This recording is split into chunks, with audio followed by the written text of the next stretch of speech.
Howdy. This video is on pH and pOH. pH is the most common way of characterizing the acidity of a solution, hence it's important that you understand it completely. Now we can ask an interesting question. True or false, a neutral solution always has a pH of 7. That's actually false. What we'll see is that the temperature dependence of the auto-ionization constant changes as a function of temperature, and so the pH of a neutral solution actually changes as a function of temperature. So neutral solutions have a pH of 7 at 25 degrees Celsius, but if you change the temperature, that does change. After watching this video, you should be able to describe the pX nomenclature. You should be able to relate pH, pOH, acidity, and equilibrium. You should be able to calculate pH, pOH, pKa, pKb, pKw when given the appropriate information. And so there's three common acid-base theories. Actually, there's many acid-base theories, but the three most common are the Arrhenius, Bronsted-Lowry, and Lewis theory. And so Arrhenius says that if you add it to water and produces hydrogens, then it's an acid. Bronsted-Lowry theory says that if in a reaction something donates a hydrogen, it's an acid. If something accepts a hydrogen, it's a base. And so for these two theories, the focus is on the hydrogen ions. Now, how acidic or basic an aqueous solution is depends on the concentration of hydrogens and the concentration of hydroxide ions. And so remember that for aqueous solution, that means water is the solvent. And so the hydrogen concentration times hydroxide ion concentration will always equal the Kw. And so the hydrogen concentration and hydroxide ion concentration are always related. Now, because the concentrations of hydrogens and hydroxide ions can range from less than 10 to the minus 14 to more than 1, pH and pOH are often used. And so pH is defined as minus log of the hydrogen concentration. pOH is minus log of the hydroxide ion concentration. Now we're always assuming ideal solutions, and so the activity of hydrogen is just equal to the concentration of hydrogen, and the activity of hydroxide ion is equal to the concentration of hydroxide ion. But in a more advanced course, you may see that that's not true. And so in general, P of x equals minus log of x. And so pH equals minus log of hydrogen concentration, pOH is minus log of hydroxide, pKw is minus log of the Kw, pKa equals minus log of the Ka, and pKb is minus log of the Kb. And so I always think P of x equals minus log of x, and then I can figure out what exactly I'm looking for. Now, if we want the hydrogen concentration, all we have to do is take everything, so we can multiply this by minus 1. So that would give us minus pH equals log of hydrogen concentration. Take everything to the power of 10, and that would give us the hydrogen concentration is equal to 10 to the minus pH. Likewise, the hydroxide ion concentration is equal to 10 to the minus pOH. The Kw is equal to 10 to the minus pKw. Ka equals 10 minus pKa, and Kb is 10 minus pKb. Now, log is base 10 log. Ln is base E log, and so please do not get those two confused.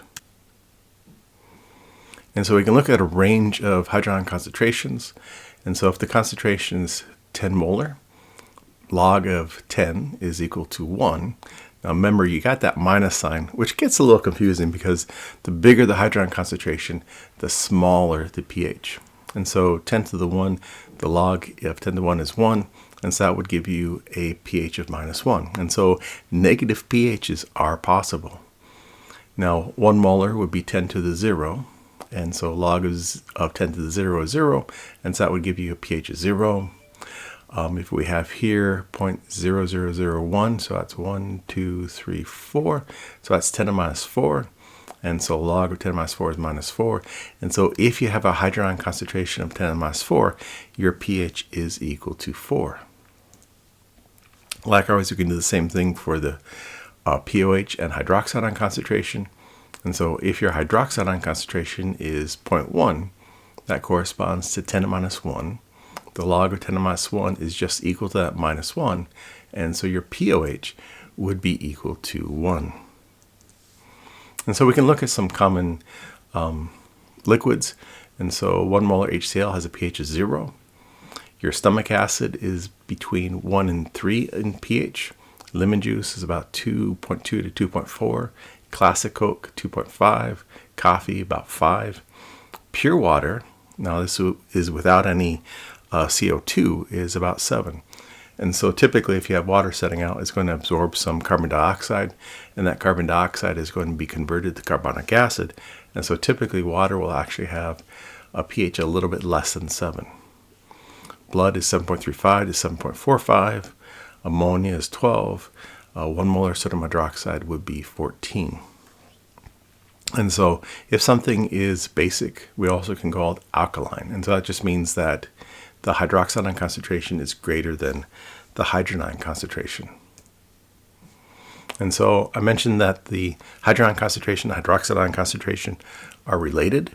And so we can use this table here. And so on the top we have the pH. And so at 25 degrees Celsius, pH of 7 is neutral. But again, remember that does change with temperature. And then the bigger the pH, the more basic the solution. The smaller the pH, the more acidic the solution. Now we can plug that in with pOH. And so what we'll see in a little bit is that pH plus pOH at 25 degrees Celsius is equal to 14. And so if your pH is 5, that means your pOH would be 9. Or if your pOH was 4, that would mean your pH is 10. And so again, because that negative sign, it's a little confusing.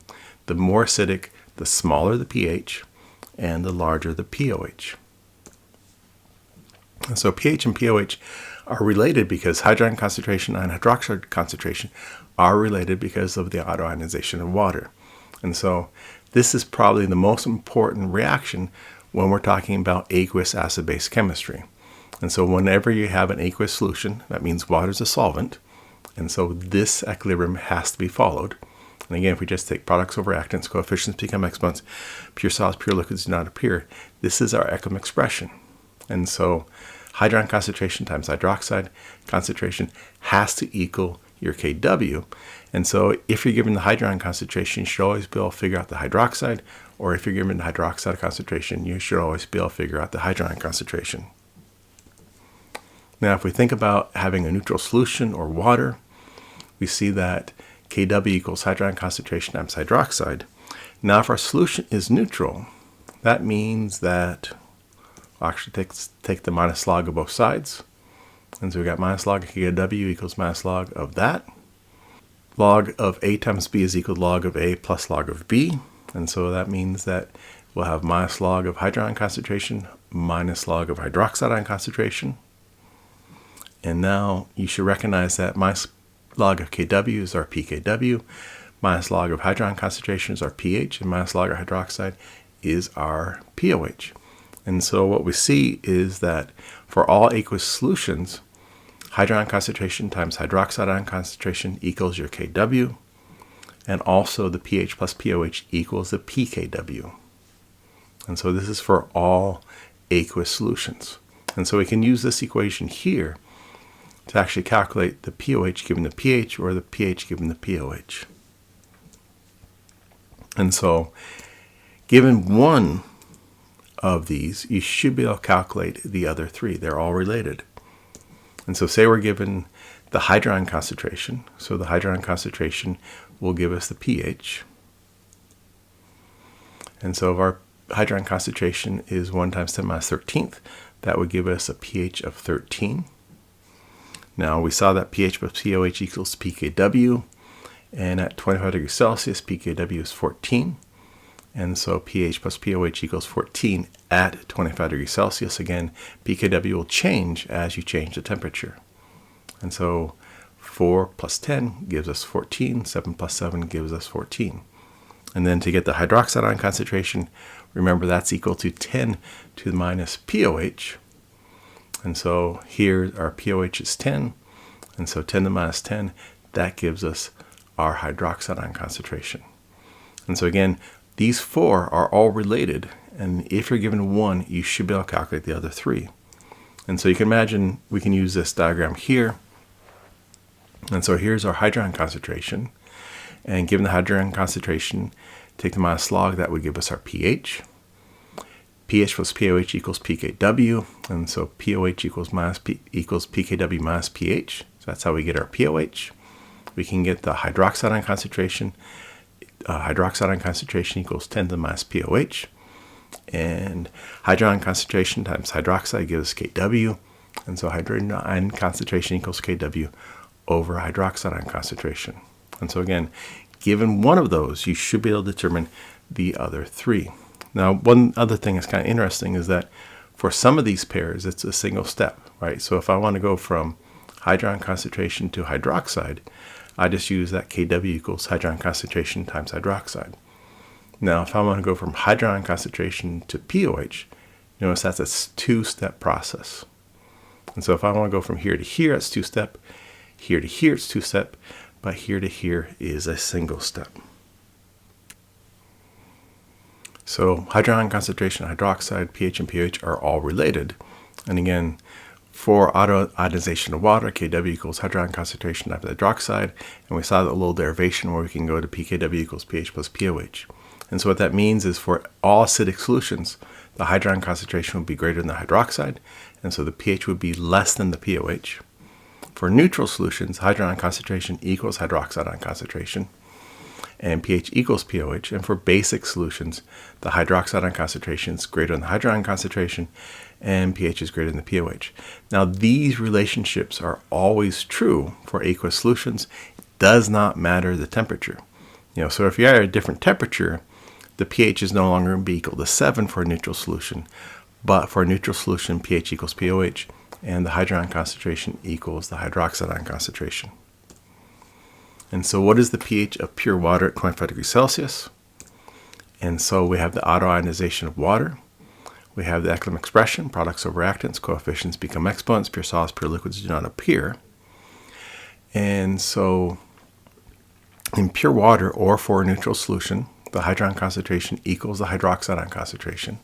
And so that means that we could plug in the hydrogen concentration for this hydroxide. And so if we do that, now we have Kw equals hydrogen concentration squared. Now if we take the square root of both sides, we get the hydrogen concentration equals the square root of Kw. Now at 25 degrees Celsius, Kw is 10 to the minus 14th. And so that gives us the hydrogen concentration is 1 times 10 to the minus 7th. And so if we take the minus log of that, we get 7. And so at 25 degrees Celsius, neutral solutions should have a pH of 7. Now I mentioned that, and so this is for solutions at 25 degrees Celsius. Again, for neutral solutions, the hydrogen concentration equals hydroxide. At 25 degrees Celsius, the pH equals the pOH equals 7. Now I mentioned that Kw depends on temperature. And so we get asked the same question, what is the pH of pure water or a neutral solution at 50 degrees Celsius? And so we can do it the same way. We have the auto-ionization of water. Kw equals the hydrogen concentration times hydroxide. For a neutral solution, the hydrogen concentration equals the hydroxide ion concentration. And so we can plug in hydrogen concentration for the hydroxide. And this gives us Kw equals the hydrogen concentration squared. Now if we take the square root of both sides, we get the hydrogen concentration equals the square root of Kw. Now at 50 degrees Celsius, Kw is 5.3 times 10 minus 14th. Now if we take the minus log of both sides, we get the pH is equal to 6.6. And so it's still a neutral solution, but you change the temperature, you change the Kw, you change the pKw, you change the pH. And so it's actually kind of interesting. If you take pure water or any neutral solution, you start at 25 degrees Celsius, you measure the pH, it will be 7.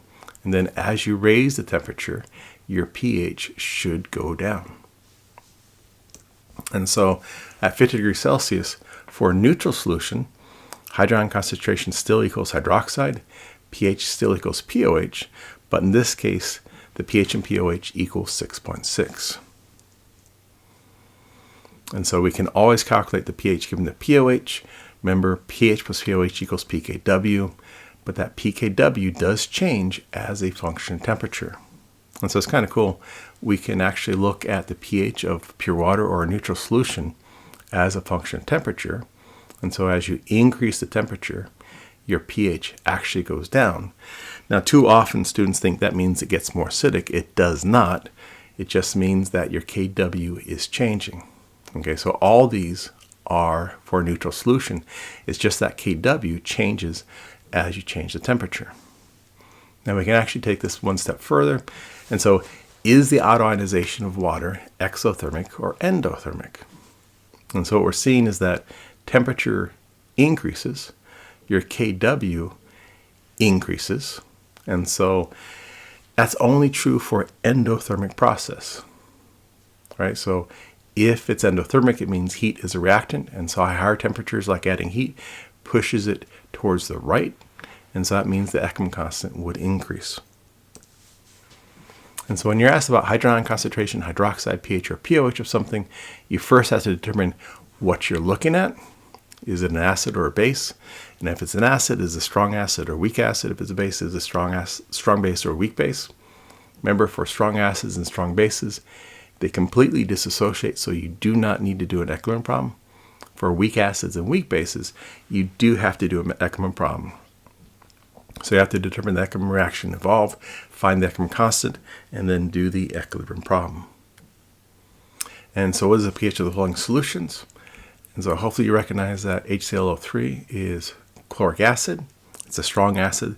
And so 10 molar per chloric acid will actually have 10 molar hydrogen ions. And so that means we'll have a pH of -1. This is perchloric acid, again a strong acid. And so we'd have 1 molar hydrogen ions. Minus log of 1 is 0, and so that corresponds to the pH of 0. Again, the more acidic, the lower your pH, and then pHs can actually be negative.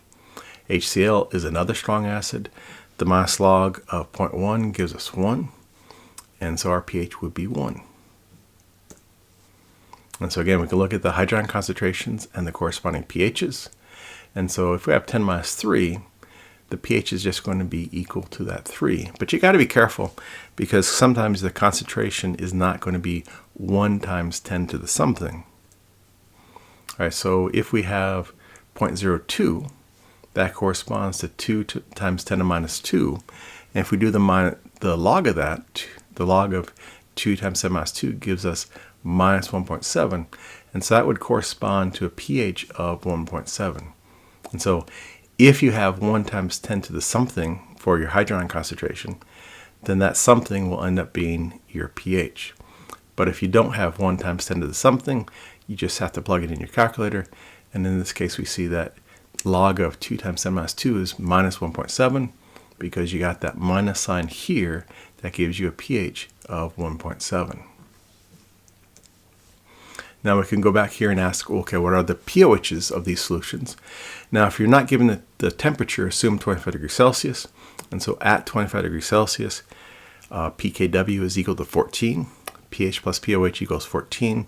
And so if our pH is -1, that means our pOH would have to be 15. 15 minus 1 gives you 14. If our pH is 0, that means our pOH would have to be 14. And if our pH was 1, that means our pOH would have to be 13. So again, please remember, pH plus pOH always equals pKw, but Kw depends on temperature. At 25 degrees Celsius, pKw is 14. So what is the pH of the following solutions? So 10 to the minus 8th molar HCl.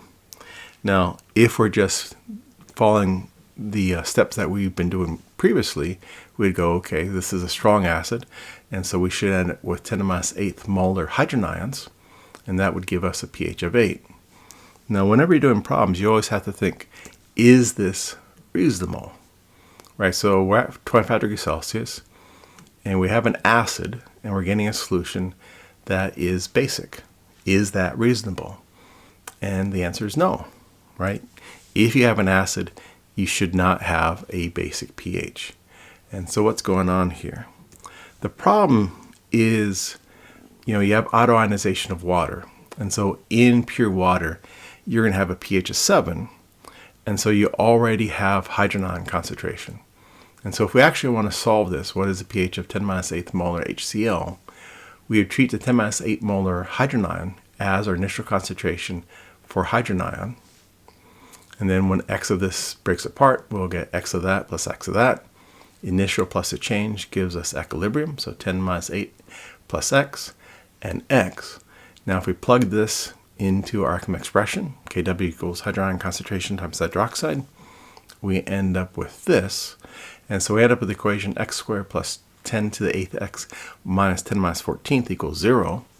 Now, this is a quadratic equation. We can solve that by using negative b plus or minus square root of b squared minus 4ac divided by 2a. And again, you got that plus or minus, so there'll be two answers. One will be reasonable, one will not be reasonable. And so you cannot have a negative concentration, and so the negative number in this case is not going to be valid. And so what we see is that x is equal to 9.5 times 10 minus 8th. Now we plug that back here. Now we get a hydrogen concentration of 1.05 times 10 minus 7th, and that gives us a pH of 6.98.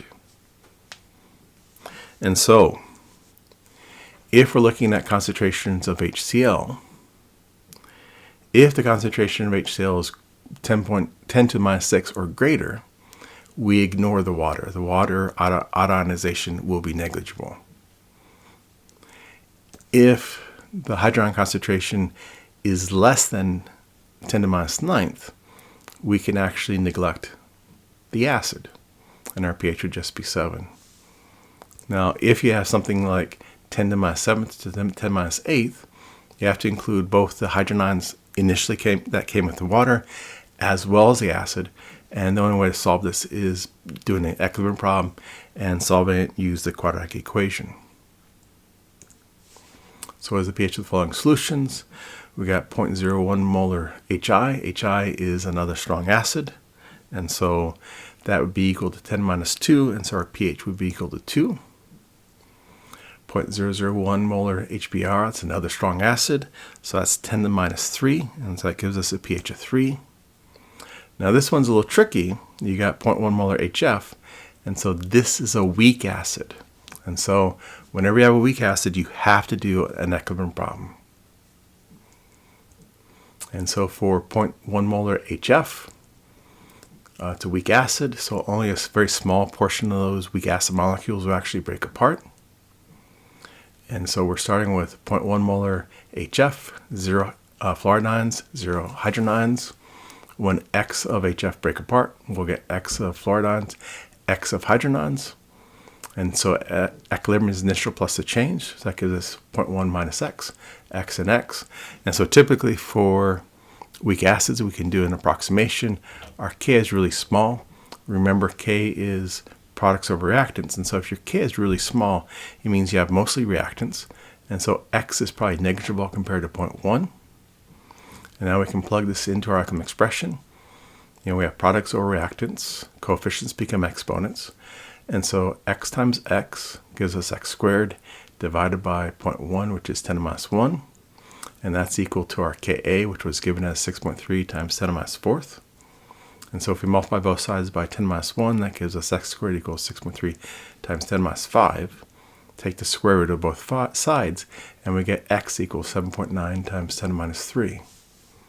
Now the pH is just equal to minus log of the hydrogen concentration, and so that gives us a pH of 2.1. What is the hydrogen concentration of solution with a pH of 3? And so again, remember, pH is equal to minus log of the hydrogen concentration. If we multiply through by -1, we get minus pH equals log of hydrogen concentration. If we take everything to the power of 10, we get the hydrogen concentration equals 10 to the minus pH. And so if our pH is 3, that would give us 10 to the minus 3, which is equal to 0.001. And so again, it's very important to remember when you're asked about pH, pOH, hydrogen concentration, or hydroxide, you identify, are you dealing with a strong acid, strong base, because they completely dissociate. You do not need to do an equilibrium problem. Or are you dealing with a weak acid, weak base, and you do have to do an equilibrium problem. Now we can also be asked, what is the pOH of the following solutions? And so this is a strong base, and so minus log of 10 is minus 1, and so that actually gives us a pOH of minus 1. KOH, potassium hydroxide, is another strong base. Remember, your strong bases are the alkali metal hydroxides and the heavy alkaline earth hydroxides. And so minus log of 1 is equal to 0. And so that gives us a pOH of 0.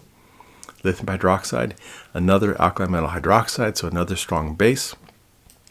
The log of 0.1 gives us minus 1, and so that gives us a pOH of 1. And again, we can look at a table where we have hydroxide ion concentrations. And so if it's 1 times 10 to the something, then it ends up just being the pOH is that 10 to the something. And we can also be asked about the pH of these solutions. Remember, pH plus pOH equals pKw. At 25 degrees Celsius, pKw is 14. And again, if the temperature is not stated, you can assume that it's 25 degrees Celsius and pKw is 14. And so if our pOH is equal to minus 1, that means our pH would have to be 15. If our pOH was 0, that means our pH would have to be 14. And if our pOH was 1, that means our pH would have to be 13. What is the pH of the following solutions? So we have sodium hydroxide. That's a strong base, so it completely dissociates.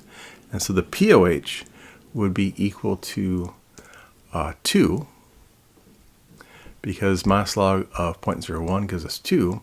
And again, pKw minus pOH equals pH. And so 14 minus 2 would give us a pH of 12. We have potassium hydroxide, 0.001, so that's 10 to the minus 3. And so that would be a pOH of 3. And then pH plus pOH equals pKw. And so if our pOH is 3, that means our pH would have to be 11. 11 plus 3 is 14. 12 plus 2 is 14.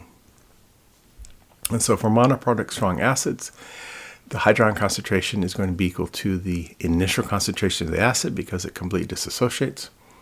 For strong bases with a single hydroxide ion, the hydroxide ion concentration at equilibrium is equal to the initial concentration of the base. For weak acids like HF, you have to solve an equilibrium problem to determine hydrogen concentration. For weak bases like ammonia, you also have to solve an equilibrium problem to determine hydroxide ion concentration and then determine the pOH and then determine the pH. And so please remember the hydrogen concentration, hydroxide ion concentration, pOH, and pH, they're all related because of the auto-ionization of water. And so given one of those 4, you should be able to determine the others. I hope that helps.